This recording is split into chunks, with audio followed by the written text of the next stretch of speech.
RTV Audio. Descarga la nueva app y disfruta de los programas de RNE y nuestros podcasts originales. Espacio en Blanco, en Radio Nacional de España, con Miguel Blanco. Bienvenidos de nuevo tras la información de las 3, las 2 en Canarias. Segunda hora del programa. Los saludos para todos los que estáis ahí conectados, escuchando en directo en Radio 1, Radio 5, en la radio online en 100 y pico países por todo el planeta, o los que nos descargáis en podcast. Bienvenidos y gracias. Nuestro siguiente tema nos va a llevar a viajar hacia la historia para conocer a pueblos legendarios que son parte de nuestras raíces. Os lo ofrecemos tras esa introducción.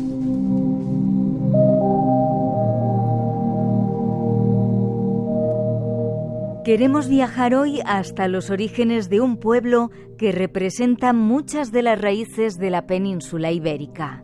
Nos referimos a los íberos.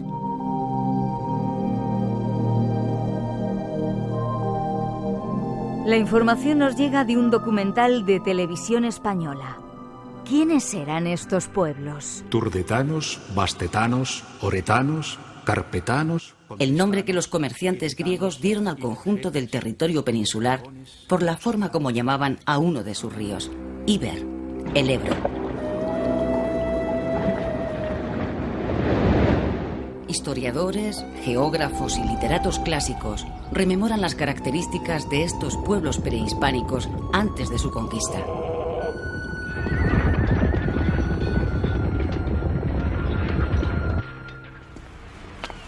El griego Estrabón, al servicio de Roma, describe en 17 libros todo el mundo conocido de la época para proporcionar a los gobernantes los conocimientos de geografía, tanto natural como humana, necesarios para dirigir la administración y la guerra. Al hablar de los pueblos ibéricos, tamiza su mirada en función de su receptividad a la civilización grecolatina que la potencia invasora quiere imponer. Los habitantes del norte están poseídos por una dureza y rabia bestial y son aficionados a lavarse los dientes con orines.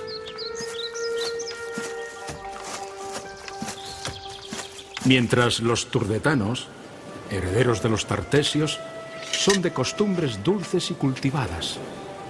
Tienen fama de ser los más cultos entre los iberos. Poseen gramática y escritos de antigua memoria, poemas y leyes en verso que ellos dicen de 6.000 años.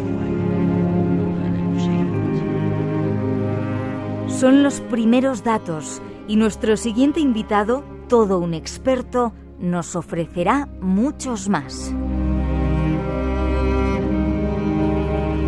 Y con ellos podremos comprender algo más de nuestros orígenes.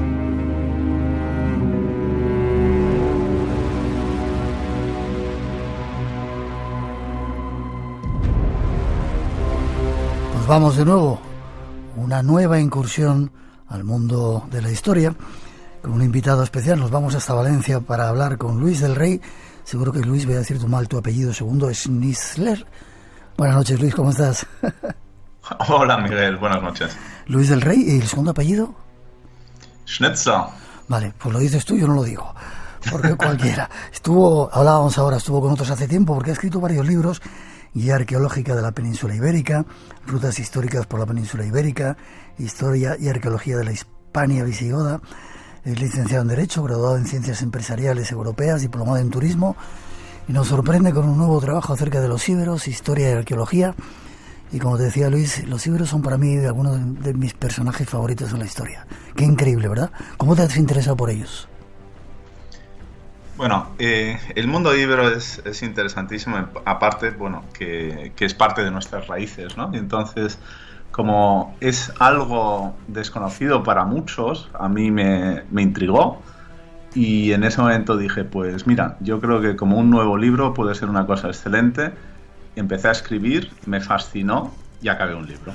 Un libro no, una guía, porque además con cantidad de bibliografía, con montones de lugares y montones de detalles, porque quizá haya que reescribir, Luis, quizá toda nuestra historia y mucho más la de los íberos, ¿verdad? Bueno, reescribir, replanteársela. ¿no? Porque uno de los grandes problemas que tenemos a la hora de hablar sobre los íberos es saber quiénes fueron e intentar recomponer esa historia que muchas veces hay muy poco escrito y tenemos que basarnos en los datos arqueológicos, el registro arqueológico, lo que queda, lo que sobra, ¿no? Y las interpretaciones siempre son difíciles y cada interpretación es nueva. Pues vamos a tratar esta noche en compañía con este invitado especial de conocer algo más de íberos. ¿De dónde viene ese nombre? Bueno, el nombre en principio se lo dieron los griegos, los primeros autores griegos, entre otros Hecateo, Heródoto. Estamos hablando del siglo V, IV antes de Cristo, más o menos. Entonces, en base, digamos, a la información que obtenían de los navegantes que llegaron al occidente mediterráneo, se enteraron de que existía un sitio que se llamaba Iberia. Entonces, el nombre es en principio de origen griego, pero podría ser otro también. Yo he indagado dentro del libro pues, en lo que podría ser la etimología de este nombre. Podría ser incluso de origen autóctono hispano, vamos a decir hispano para referirnos a toda la península, porque existe, por ejemplo, un nombre en vasco que significa Ibar, muy parecido a íbero, y que podría estar de alguna forma relacionado con el Ebro. ¿Y quiénes fueron? Pues un pueblo en la franja mediterránea y parte del interior de la península.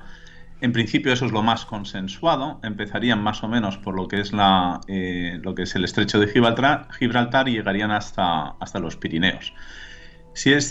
No es seguro, digamos, que esta fuera, digamos, fuera el único territorio de los íberos, porque en alguna ocasión también se habla de que traspasarían los Pirineos y llegarían hasta el Ródano.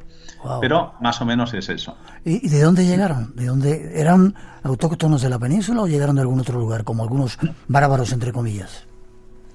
Bueno, inicialmente habría que pensar que son pueblos autóctonos, una evolución del bronce que había por entonces, previamente, ¿no? Entonces podríamos decir que es una evolución del bronce del Argar, es una evolución también del bronce valenciano, el bronce manchego, de la cultura de los campos de urnas que vino a través de los Pirineos desde el norte de Europa. Y si hablamos de eso, digamos, en cuanto a las raíces, la genética, ¿no?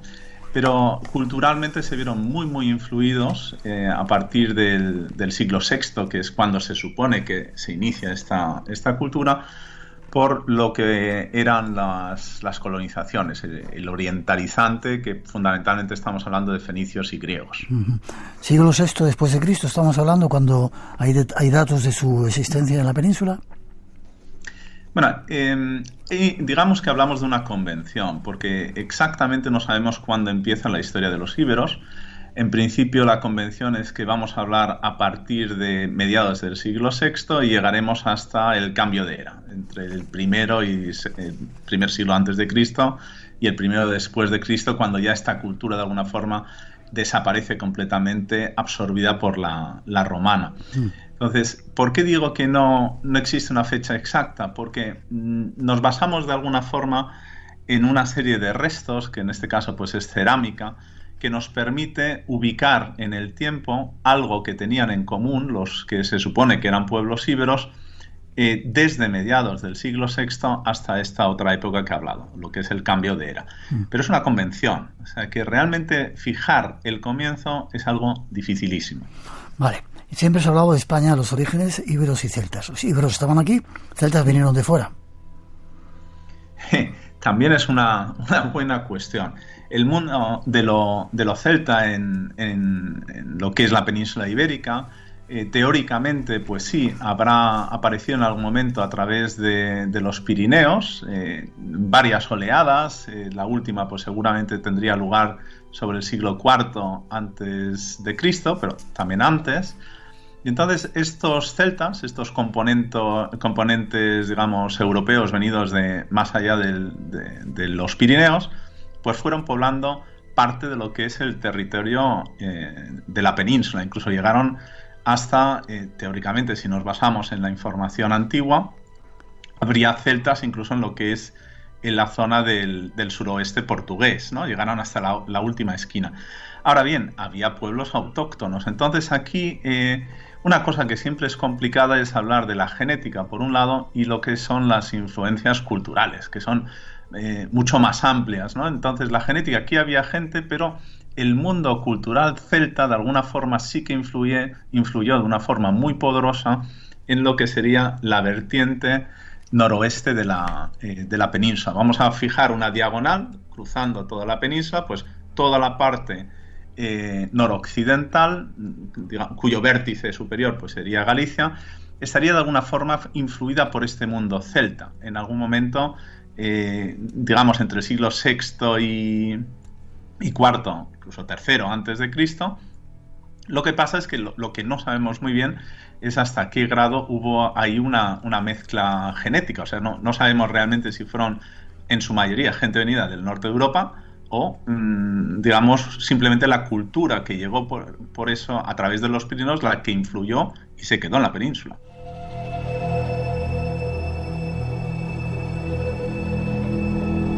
Vamos a hablar de íberos, dejamos a los celtas por ahí tranquilitos. Y en tu libro, yo, te digo, soy un apasionado de la historia de los íberos, pero aquí hablas de pueblos íberos y hablas de cantidad de ellos: oretanos, bastetanos, contestanos, edetanos, sedetanos, ilergaones, ilerguetes, ceretanos, sordones, elisices. ¿Cantidad de tribus o eran gente diferente o cómo es esto? Bueno, nosotros tenemos una serie de nombres que nos han llegado a través de los autores antiguos, fundamentalmente a través de Ptolomeo y Plinio. Son autores ya antiguos, digamos muy modernos, si nos fijamos, digamos, en la época en la que ya desapareció esta cultura. Plinio, estamos hablando del Plinio el Viejo, estamos hablando del siglo I después de Cristo, y de Ptolomeo del siglo II. Son los que nos facilitan, digamos, una relación más amplia de todos estos pueblos, ¿no? Entonces nosotros nos hemos fijado en un territorio que más o menos empieza en lo que son las columnas de Hércules, por tanto el estrecho de Gibraltar, y a través de todos los autores, que también otros hablaron previamente de algunos pueblos que podrían haber sido íberos, vamos fijando en lo que es toda esa cronología, ¿no?, que viene, digamos, desde el siglo III hasta el siglo I antes de Cristo, ¿no? Y fijamos ahí una serie de pueblos, ¿no? Y lo que no tenemos es una relación antigua donde se diga estos eran íberos. Eso no existe. O sea, no existe ningún autor que diga estos eran íberos y otros no. Entonces tenemos que recomponerlo de alguna forma. Los antiguos pues decían, si a partir de las columnas de Hércules estos pueblos eran íberos, ya hasta los Pirineos, pues todo aquello que hubiera ahí en el medio, se llamara como se llamara, a lo largo del tiempo, mencionado por distintos autores, tenía que ser íbero, ¿no? Entonces ahí empiezan a aparecer los oretanos por la zona de Jaén y Ciudad Real, el sur de Ciudad Real, los bastetanos principalmente en Granada, pero también en parte de Albacete, contestanos ya en la provincia, vamos a decir ya Murcia, y lo que es Alicante, edetanos pues a partir del Júcar, hasta el río Mijares, a partir del Mijares los ilergaones, sedetanos más hacia el interior, en lo que es el Bajo Aragón, y luego tenemos muchísimos pueblos en el norte del Ebro, sobre todo catalanes, pero también algunos que estarían situados en lo que es el Rosellón actual francés, llegando hasta Béziers, por tanto también parte del Languedoc, que también han sido considerados en algún momento íberos. Pero lo que digo, es una convención desde cierto punto de vista, porque no existe esa equivalencia. Nadie nos ha dicho estos pueblos son íberos. No existe. En Radio Nacional tenemos las noches más llenas de misterio de la radio. Adelante, disfrútalas. Estás en Espacio en Blanco, con Miguel Blanco, en Radio Nacional de España. Acompañados esta noche por los íberos y con Luis del Rey hablando de ellos. ¿Cómo vivían? ¿Cómo era su forma de vida? ¿Cómo estaba constituida su sociedad? Bueno, en principio estamos pensando que habría una serie de jefaturas, porque tenemos constancia de ello a través de autores como Polibio, griego del siglo II antes de Cristo, y Tito Livio del siglo I antes de Cristo, que empezaron a hablar sobre estos pueblos presuntamente íberos por la zona que ocupaban, y de los enfrentamientos que tuvieron estos pueblos con los romanos y con los cartagineses, púnicos, durante la Segunda Guerra Púnica. Ya estamos hablando de finales, el último tercio, digamos, del siglo III a.C.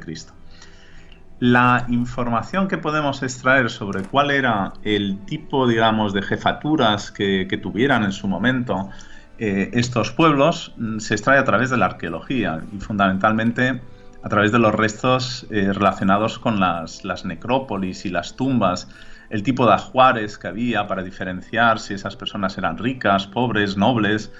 Y se entiende que las tumbas más importantes, como una impresionante que tenemos en el Museo Arqueológico Nacional, como la de Pozo Moro, debió pertenecer a algún tipo de rey.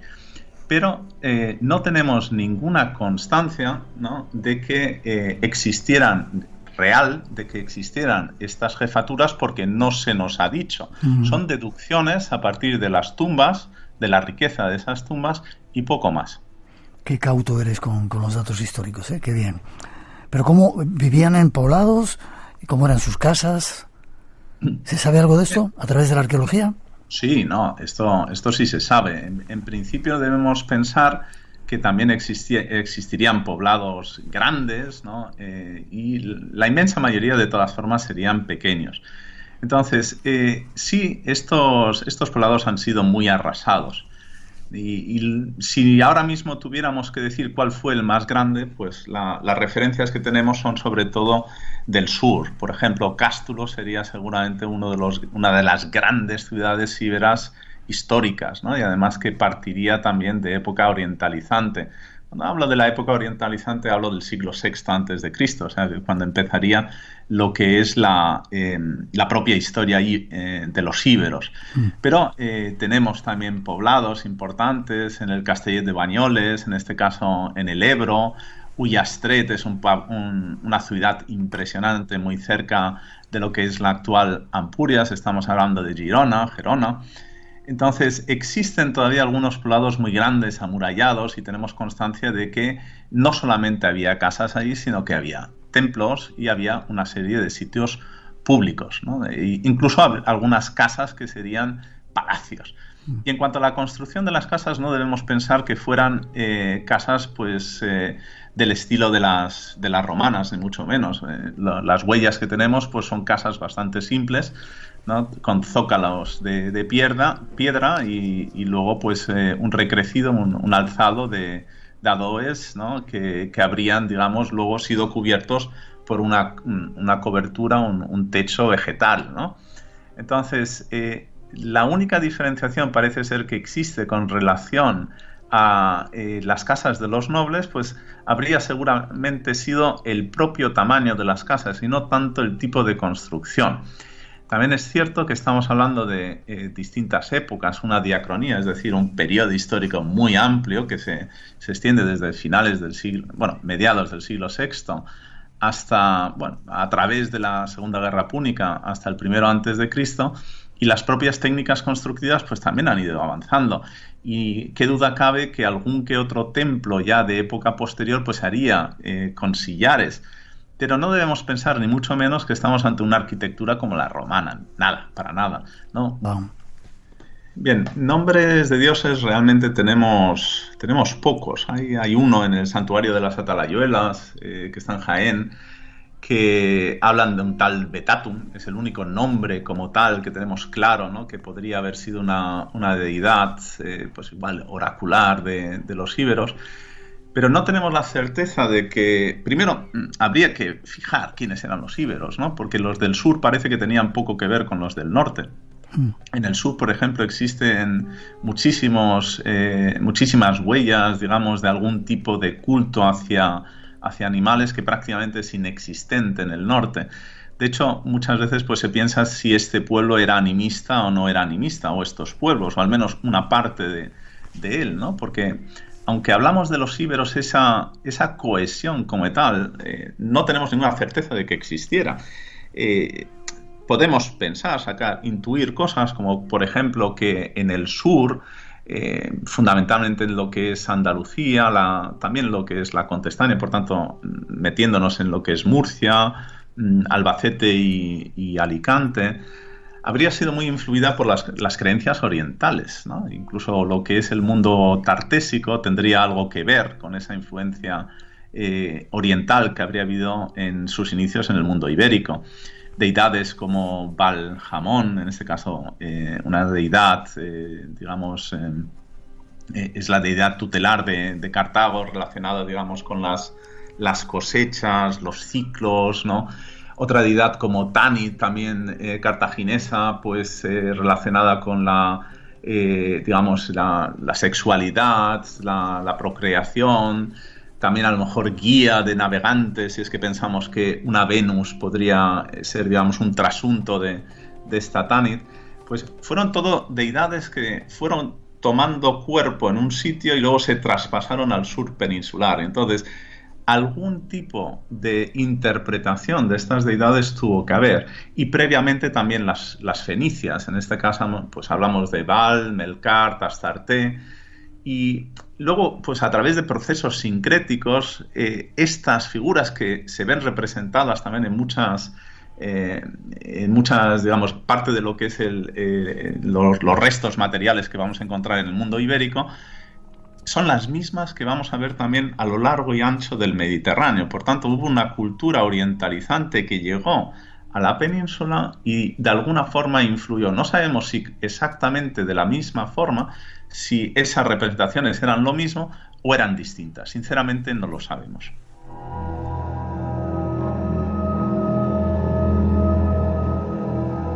De lo que sí parece que hay pruebas, Luis, es de esos rituales de muerte que celebraban o que tenían, ¿no? Bueno, rituales de muerte.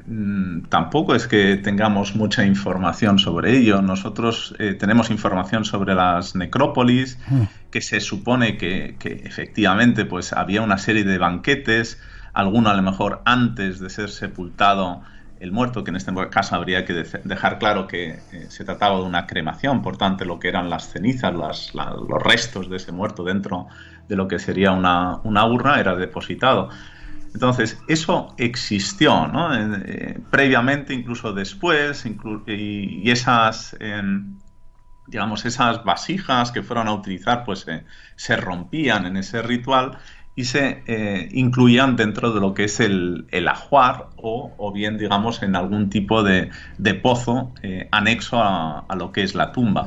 Ahora, ¿qué es exactamente lo que ellos celebraban en ese momento? Lo desconocemos. No hay nada escrito realmente, ¿no? Y todo sería una especulación si quisiéramos aventurarnos. ¿Y los ajuares qué contenían? ¿Eran piedras preciosas, joyas como otros tesoros o era algo más normal? Bueno, todo depende de lo que queramos considerar normal. O sea, realmente, fundamentalmente, tenemos que pensar en armas, en la panoplia de un guerrero, aunque también es cierto que en la tumba, por ejemplo, de la dama de Baza, pues se encontraron armas y se supone que eso iba a simbolizar un estatus. De hecho, algunos piensan que esas armas nunca llegaron a ser utilizadas, sino simplemente se incorporaban para, digamos, reflejar ese estatus. Luego, pues, lógicamente también cosas personales, ¿no? Pues todo lo que estuviera relacionado, digamos, con lo que tejiera una mujer, todas las fusayolas, las pesas de telar, eso podía estar dentro de lo que es una tumba de una mujer. Y las tumbas más ricas pues también incluían lo que era cerámica noble, en este caso pues griega muchas veces, ¿no? De figuras rojas, negras, y esto se supone que eran artículos de valor por entonces, ¿no? Que se incluían algunas veces incluso como urna funeraria en estas tumbas íberas, pero no siempre con el mismo significado que pudiera tener, por ejemplo, una cerámica griega en Grecia, ¿no? Algunas veces pues habría una serie de vasijas que se utilizaban para beber vino, pues nosotros, nuestros ancestros, lo utilizaban de urna cineraria, ¿no?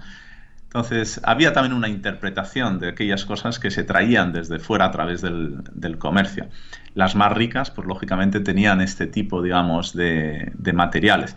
Ahora, piedras preciosas como tal, pues sinceramente no tengo constancia de que eso fuera, digamos, algo que se haya encontrado a menudo en las tumbas íberas, ¿no? Podremos encontrar filae o una especie de pátera de plata, esas cosas sí que existen. Existen fíbulas muy bien decoradas, preciosas, como broches, botones, ¿no? Esas cosas sí existen, pero debemos pensar sobre todo que son tumbas eminentemente guerreras, sobre todo en el siglo IV antes de Cristo, ¿no? No son tan suntuosas. Si acaso son suntuosas, digamos, las primeras, las del siglo VI, V, digamos, que ahí sí que podemos encontrar piezas, digamos, de más valor, ¿no? De más caché. Pero luego posteriormente cambia mucho ese mundo y parece que a través de lo que son los restos de las tumbas se vuelve más guerrero, ¿no? Y menos suntuoso.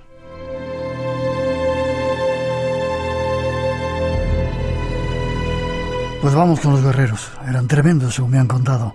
Tenían armas especiales como la falcata, balas, lo hablábamos ahora a micrófono cerrado. Eran terribles, ¿no? Sobre todo cuando se enfrentaban con los romanos, bueno, o entre ellos, que debía haber mucha bronca.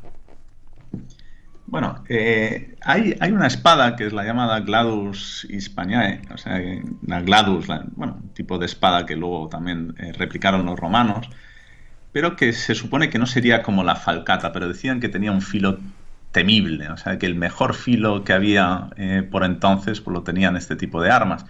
Lo que no sabemos es si estas armas eran celtíberas, es decir, del mundo celta, más del interior de la península, o del mundo íbero, y presuntamente estamos hablando más del mundo celtíbero. No obstante, sí, no cabe duda que los íberos eran gente guerrera.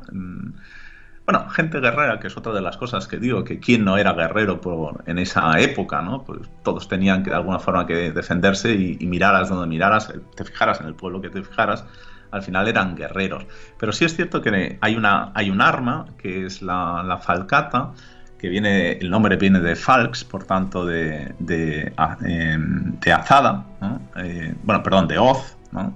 Por la forma, esa curva que tiene, que ha sido, digamos, popularizada entre los íberos, pero resulta que esta arma no viene del mundo íbero, sino que sería, digamos, un arma que vendría en principio de Iliria, lo que es pues la zona del Adriático, ¿no? Y fue transformándose a través de los tiempos y de los pueblos por donde fue pasando, y finalmente llegó a lo que es la península ibérica, y aquí sí parece que la perfeccionaron. Y claro, nosotros nos fijamos en los restos materiales que hay del mundo íbero, sobre todo la plástica, las esculturas, y qué duda cabe que hay muchísimos guerreros, ¿no? Incluso en el Museo Arqueológico Nacional tenemos los relieves de Osuna, donde vemos un guerrero con una falcata preciosa, ¿no? Y de alguna forma pues lo hemos relacionado siempre con el mundo íbero. Y luego, ya muy rápido, todo lo que dices de los restos materiales de batallas, sí, esos son casi todos de la Segunda Guerra Púnica, es decir, de una época muy, muy, muy posterior. Vale, pero ¿tenían balas? Bueno, cuando hablamos de balas, ¿no? Estamos hablando de los proyectiles de ondas, ¿no? Esas ondas, pues lógicamente pueden parecerse a unas balas. De hecho, pues son de plomo y podían alcanzar velocidades espectaculares, con lo cual, pues lógicamente podían destrozar perfectamente un casco. Y por lo que ya te comentaba yo antes, hablando, por ejemplo, de los honderos baleáricos, hay constancia de que en algún momento los romanos tuvieron que reforzar sus barcos, lo que es el casco de los barcos, porque perforaban los barcos y conseguían hundir los barcos, ¿no? Ahora, Estrabón, por ejemplo, nos habla, estamos hablando de un autor griego, siglo I a.C., que nos habla de la existencia de ondas en el mundo íbero, que cuando hablamos del mundo balear, pues no estamos hablando de los íberos, pero claro, no nos ha llegado ninguna de esas armas, ¿no? En este caso, pues tenemos que pensar que son de cuero hasta nuestros días, no tenemos constancia, ¿no? Al ser material perecedero, pues se ha perdido, que es posible que en alguna tumba pues se incluyera.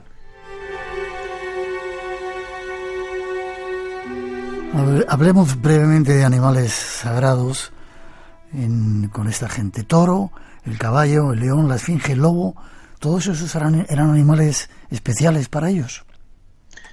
Sin duda alguna. pero nos vamos a ceñir sobre todo a una zona que sería Andalucía. Vamos a hablar de provincias en Córdoba, en Jaén, en Granada, en Albacete, en Alicante, en Murcia. Ahí es donde han aparecido muchísimos restos relacionados con necrópolis, casi siempre, y donde quedan digamos, reflejadas las figuras de animales, algunas veces de bulto redondo, como pueden ser en los pilares estela, un tipo de tumba turriforme que estaba en la cúspide, pues se apostaba un animal, ¿no? Entonces ahí fundamentalmente pues aparecen toros. ¿Qué representaba este toro? Pues no lo sabemos, ¿no? Sinceramente podemos hablar de pistas de lo que podría llegar a ser. Un toro, pues lógicamente es un animal poderoso, es un animal protector. Al estar en una tumba, pues lógicamente ese animal pues a lo mejor te tiene que ayudar a pasar a la otra vida. Pero luego también, aunque eso ya es muy complicado, establecerlo, podría haber alguna similitud con lo que es el dios Baal fenicio, que en su momento también era representado, parece ser, como un toro, ¿no? Uh-huh. Luego hablamos de otros muchos animales poderosos, el lobo, que aparece muchas veces en lo que son corazas, también en la toréutica, es decir, objetos de bronce. Y el lobo, ¿qué es lo que puede ser, ¿no? ¿Qué es lo que puede simbolizar? Ya no solamente lo que es la fuerza, también el compañerismo, ¿no? Porque todos estos animales al final no sabemos si representaban realmente a dioses o simplemente ayudaban al difunto a llegar al más allá, ¿no? A congraciarse con el más allá, porque todos ellos tenían unas cualidades que son las mismas que nosotros podemos apreciar hoy en día en estos animales, ¿no? El jefe de la manada de los lobos siempre está ahí, ¿no? Y siempre va a defender al más débil, ¿no? Y siempre atacan en grupo, hay compañerismo. Pues todo eso que se veía en la vida real se podía transformar también en un objeto apreciado como tal, como el símbolo de esos animales, lo que representaban. Uh-huh. El caballo también, el poder, el hecho de poderlo... De ser un animal noble sobre el que alguien podía montar, el poderte desplazar de un sitio a otro, esa simbiosis que se podía establecer entre el animal, el caballo y el hombre, ¿no? Y luego el león, pues la fuerza del león, teniendo en cuenta que lógicamente este león no estaba presente físicamente en la península. Sí es posible que se conociera a través del norte de África, en el Magreb existieron leones, pero lo más probable es que viniera de Oriente y incluso tiene muchísima similitud con lo que son los leones neohititas en Turquía y simbolizara algo relacionado también con la realeza, no solamente el poder y la fuerza de la persona que estuviera enterrada asociada a este león, sino también que fuera realmente un noble, o por no decir directamente un rey, que otras personas no pudieran gozar de ese privilegio de ser enterradas junto a la figura de un león.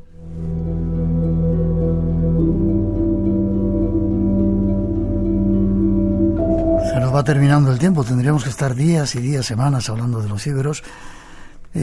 Quiero pedirte unos cuantos datos más. ¿Tenían escritura? ¿Tenían lenguaje? ¿Tenían monedas? Sí, vamos a ver, tenemos constancia de varios signarios. No hablamos de alfabetos, sino simplemente una serie de símbolos que ellos escribían, donde ellos, que usaban para reflejar algún tipo de lenguaje. Entonces existen 3 tipos de signarios, realmente 2 signarios y un alfabeto. Existe uno meridional del sur, en este caso pues pensando sobre todo en lo que es Andalucía y Albacete, incluso un poco de Cuenca, algo también de lo que es Murcia. El alfabeto jónico o greco-ibérico, que se supone que no sabemos lo que dice, pero se utiliza lo que son las letras del alfabeto jónico antiguo, que eso sobre todo estaría en la zona de Alicante y también parte de Murcia, y luego en toda la zona del noroeste, Levante, el signario levantino, ocuparía, que es el más numeroso, del que tenemos, más muestras. En total, pues habrá unos 2.000 objetos, un poco más, sobre los que se ha escrito algo en estos signarios, pues digamos que 1900 son los del signario levantino. Y se supone que es posterior en el tiempo, aunque no hay consenso al respecto, con respecto a los anteriores. Entonces, no sabemos lo que quiere decir este signario aún. Sí sabemos cómo se pronuncia. Manuel Gómez Moreno lo descubrió gracias al alfabeto jónico, que se ha podido de alguna forma, digamos, equiparar el sonido al sonido griego, ¿no? A una serie de monedas también bilingües, pero con muy poca información, pero suficiente como para saber, digamos, cómo se pronunciaban esas letras o semiletras íberas. Y de hecho, pues una de las cosas que sabemos es que era un silabario, es decir, un símbolo no equivalía solo a lo que sería una letra, sino muchas veces también a una sílaba, ¿no? Y lo que podría ser babe bibo bu, pues eso sería una letra, ¿no? Cada vez que tuviéramos un fonema de este tipo. Entonces, el gran inconveniente que tenemos actualmente, aunque se han hecho intentos de transcribir o descifrar lo que es este idioma a través del vasco, pues no han dado resultados. Hay gente que dice que sí, pero realmente otros muchos, entre los cuales yo, sin ser experto ni mucho menos, también me inclino por ello, no tenemos una certeza de lo que quiere decir eso. Vale. Entonces, ¿en qué ámbitos? Te cuento también un poco en los ámbitos donde aparece. Pues aparece fundamentalmente en textos que son plomos ibéricos, y esos plomos ibéricos hablan de temas comerciales, y luego también en otros religiosos, ¿no? Y luego en muchas piezas de cerámica donde realmente tenemos muy pocos signos que solamente nos pueden dar una idea de que puede ser el origen o el autor de esos materiales el que queda ahí reflejado. ¿Y monedas? Muy brevemente, ¿acuñaban monedas? Sí, pero debemos pensar que, digamos, tenemos dos vertientes. Tenemos el lado griego, que vino antes que los romanos. Entonces, una cosa curiosa, que las monedas, pues desde el siglo VI a.C. existen, por ejemplo, en Ampurias, pero tardaron mucho tiempo en ser, copiadas por parte de los íberos. Parece que las primeras monedas íberas como tales pues serían de Sagunto. Arse sería su nombre íbero, pero estamos hablando a lo mejor de un siglo y medio después de que realmente esas monedas fueran introducidas en la península, eran conocidas ya en el mundo griego. Y luego, cuando ya llegaron los romanos, sobre todo durante la propia Guerra Púnica, es realmente cuando la Segunda Guerra Púnica experimentó un auge impresionante lo que era la emisión de monedas, tanto por parte cartaginesa como por parte romana, para remunerar a los soldados, ¿no? Fundamentalmente esa era la idea. Entonces se generó una cantidad de masa monetaria en la península brutal, y a partir de entonces pues parece que bajó un poco, luego volvió a aparecer, y cuando ya aparece con el signario íbero como tal en época romana, pues realmente los que estaban detrás eran los romanos. Podían estar, digamos, emitidas con símbolos íberos, pero los íberos, en mi opinión, no estaban detrás. Era muy raro que un pueblo ya altísimamente sometido por los romanos, pudiera emitir moneda, aunque fuera con el signario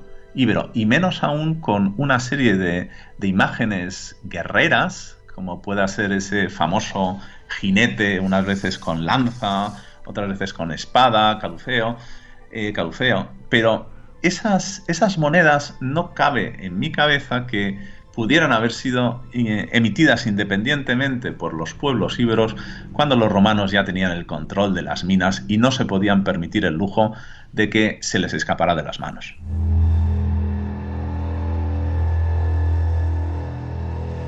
Últimas preguntas. ¿Eran mercenarios? Sí tenemos constancia a través de varios autores que en las diferentes guerras, enfrentamientos que hubo sobre todo en Sicilia entre griegos, cartagineses fundamentalmente, hubo mercenarios íberos, ¿no? Y estamos hablando de las distintas batallas de Hímera en el siglo V antes de Cristo. Entonces, nos cuentan la presencia de estos íberos, pueblos guerreros, que seguramente pues debíamos pensar que llegaban a través del mar, llevados pues sea por los cartagineses, por los ríos desde las costas españolas. Pero lo que no nos queda claro es que cuando hablan de los íberos solamente se refirieran al pueblo íbero de las costas, al que nosotros definimos de manera restringida como los íberos. Podría ser cualquier tipo de hispano, ¿no? Entonces, soldados de fortuna hubo, eran hispanos, vamos a utilizar ya el término romano, no existía por entonces ese nombre, gente peninsular que se enrolaba en las filas de uno o de otro bando, porque lucharon por los dos, y fueron a parar fundamentalmente a esas batallas que enfrentaron a cartagineses con griegos y luego también cartagineses con romanos, ¿no? Lógicamente, el mercenario no solamente era íbero. Tenemos constancia de que hubo mercenarios íberos, pero también en las costas francesas los galos también llegaron a actuar como mercenarios. Entonces, sí hay una serie de constancias sobre, menciones sobre la brutalidad que ejercían estos mercenarios, cercenando cabezas, manos, ¿no?, para exhibirlas como trofeos, ¿no? Y de hecho, pues a partir de ahí también hablo de esas famosas cabezas y manos cortadas, de las que tenemos cierta noticia dentro de lo que es el mundo íbero, sobre todo en el noroeste de la península.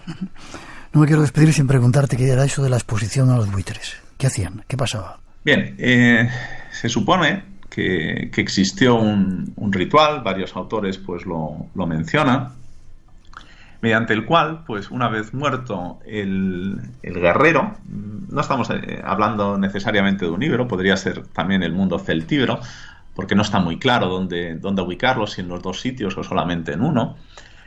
Y entonces, cuando estaba expuesto el guerrero muerto, venían las alimañas, pues principalmente los buitres, esos buitres leonados tan bonitos que tenemos en la península.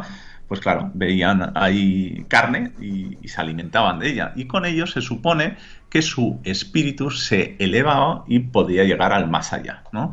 Entonces, eso era como una especie de muerte digna. Sobre eso también hablo, teniendo muy presente cuáles son esas menciones de los autores antiguos, incluso aquellos dibujos que existen en cerámica íbera y en cerámica celtíbera, o sea, de ambos sitios, que nos pueden dar una idea de que eso tal vez existiera.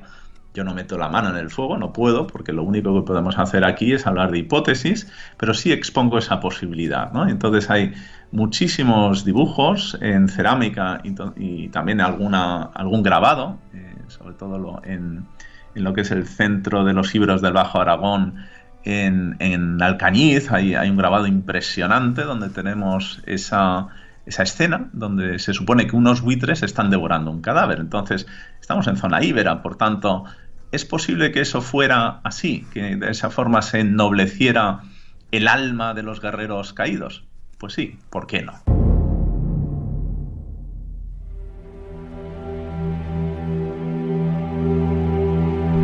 Hemos dado un mínimo viaje acerca de la historia de los íberos. Te he de dar las gracias. Un pueblo que ha dejado obras como La Dama de Baza, ¿no? Que es un ejemplo de su arte, ¿no, Luis? Sí, bueno, tenemos La Dama de Baza, tenemos La Dama de Elche, las dos archiconocidas. Casi nada. No, impresionantes. O sea, nosotros nos damos una vuelta por el Museo Arqueológico Nacional, que yo aconsejo encarecidamente a todo el mundo que se pase alguna vez en su vida, por lo menos por ahí, y que si va varias veces, yo voy 2 o 3 veces al año, pues que se vaya fijando en los pequeños detalles, porque cada detalle te va a decir una cosa nueva. Y ahí, entre otras cosas, no hemos hablado de ello, pero me fijaría sobre todo en los exvotos íberos, que son impresionantes, pequeñas figuras, pero con muchísima historia.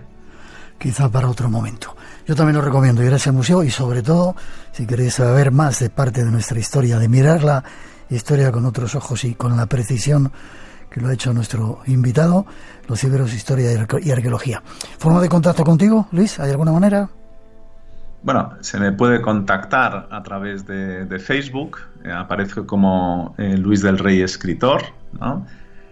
También tengo una página dedicada a la guía arqueológica de la península ibérica en Facebook, que simplemente introduciendo esos datos me van a encontrar, y ahí pues lógicamente a través de mensajes siempre estoy dispuesto a responder a cualquiera. Yo estoy abierto. Ha sido un placer. Espero que hayas disfrutado también tú con nosotros. Por supuesto. Y sigue escribiendo, que me encantará verte y algún día darnos una vuelta por ese mundo ibérico. Fuerte abrazo, muchas gracias. Un abrazo, Miguel. Hasta muy pronto. Hasta pronto. Empezando año, creo que es uno de los primeros misterios que nos va a contar nuestro compañero, si no el primero, el segundo, Juan Gómez. Buenas noches, Juan. Muy buenas noches, un placer como siempre. Por un año lleno de misterios y de esas cosas que tú cuentas aquí en el Espacio en Blanco. Tenemos poco tiempo hoy. Vas a hablar del enigma de la encefalitis letárgica. ¿Qué es esto? Eso es, pues es un extraño síndrome, que sucedió precisamente a caballo también entre 2 años, o entre 2 siglos, en este caso, siglo XIX y siglo XX. Una enfermedad, un síndrome muy extraño que provocó una epidemia como si fuera una especie de virus que se propagó primero, fíjate, en Europa, luego pasó a Norteamérica, de ahí pasó a Sudáfrica, se registraron casos en Chile, en otras partes del mundo, también en España se han registrado algunos de esos casos tan extraños que ahora vamos a descubrir por qué es así, pero cuyas personas, quienes los padecen, se convierten en auténticas estatuas vivientes, Miguel. ¿Qué me dices? ¿Cuáles eran los efectos? Pues los síntomas comienzan como si se tratara de una gripe, con fiebre, dolor de cabeza, dolor de garganta. Luego empezarían los fallos en la visión y luego las funciones motrices y mentales comenzarían a retardarse. Y esto es interesante porque al final ese retardo acabaría incluso en una especie de influjo en donde había algún tipo de elemento que incluso provocara alucinaciones, ¿no? Todo esto era una mezcla muy extraña y que acababa con una persona en estado comatoso de manera permanente y en casos más severos y graves, la muerte.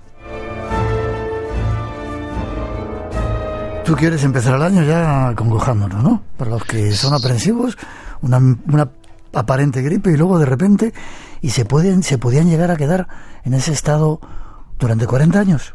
Sí, de hecho se quedaron hasta 40 años. Miles de personas quedaron en ese estado letárgico, más de 40 años, como si estuvieran en una especie de sueño eterno, ¿no? Personas que habían entrado en ese estado, por ejemplo, en los años 20 y en la década de los años 60 todavía seguían así. Fíjate, hasta que en esa época un neurólogo llamado Oliver Sacks se interesó por estos casos. Y este hombre decidió utilizar un fármaco llamado L-Dopa que se utilizaba en enfermos de Parkinson. Y bueno, al utilizar este fármaco, resulta que varias de esas personas que llevaban 40 años sin levantarse, sin hablar, en ese estado letárgico, comenzaron a despertar. Y en algunos casos su recuperación fue prácticamente al 100%.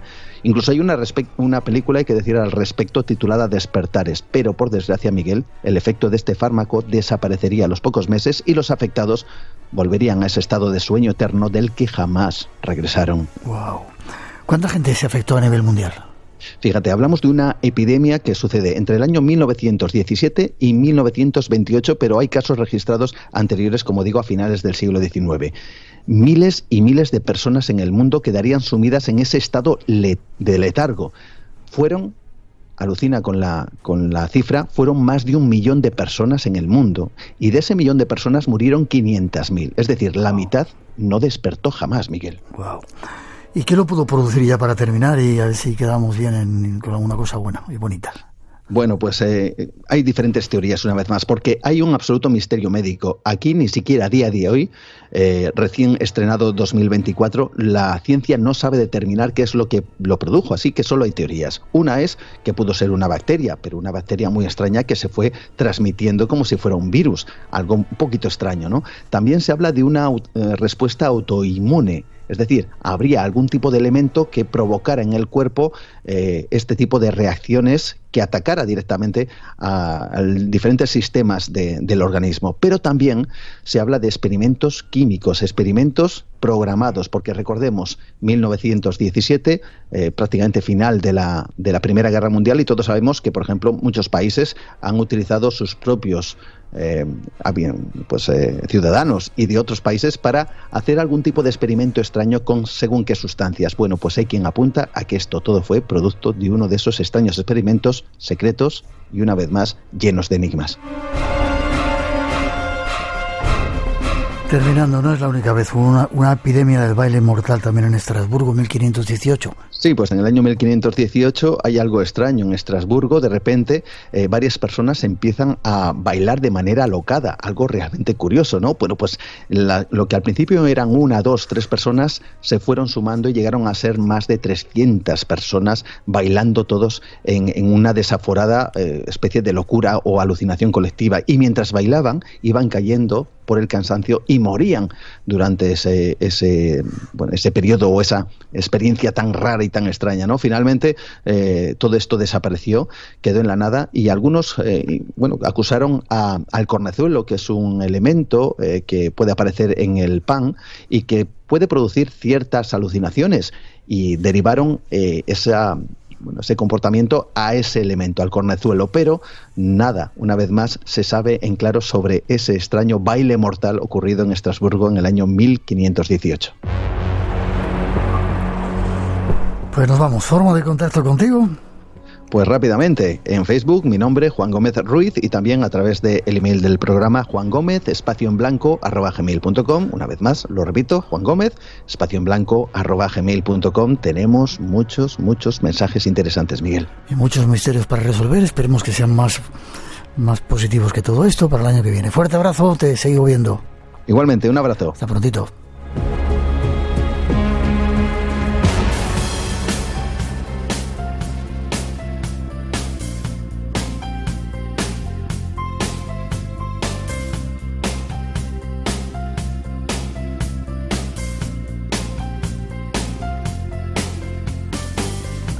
Nos vamos por hoy, ya hemos comenzado un nuevo año y nos vamos con el deseo de que esos Reyes Magos que acaban de pasar os hayan dejado salud, armonía, abundancia y muchas más venturas.